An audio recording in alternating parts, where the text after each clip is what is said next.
William Brydon, from Wikipedia, the Free Encyclopedia.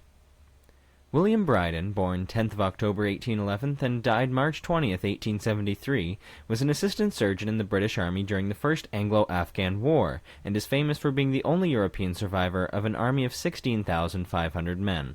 He studied medicine at University College London and at the University of Edinburgh. The War. The British Army began its retreat from Kabul in January 1842 following the killing of the British representative there. The nearest British garrison was in Jalalabad, 90 miles away, and the army would need to pass through mountain passes with the January snow hindering them. 16,500 British and Indian soldiers, civilians, wives, and children set out for Jalalabad on 6th of January with the understanding that they had been offered safe passage.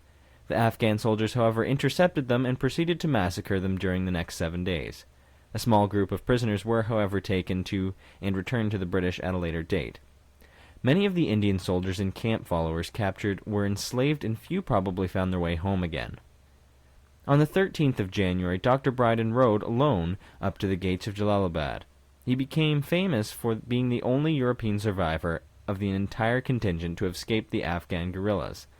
Part of his skull had been sheared off by an Afghan sword. In fact, he only survived as he had stuffed a copy of Blackwood's magazine into his hat to fight the intense cold weather. The magazine took most of the blows, saving the doctor's life. The episode was made the subject of a famous painting by the Victorian artist Lady Elizabeth Butler, who portrayed Dr. Brydon hobbling to the gates of Jalalabad Fort, perched on his dying horse. The painting is titled Remnants of an Army. In 1857, he was a regimental doctor at Lucknow and survived his second siege, that of the Lucknow Residency, June to November 1857, being badly wounded in the thigh at one stage. His wife published a memoir of the siege.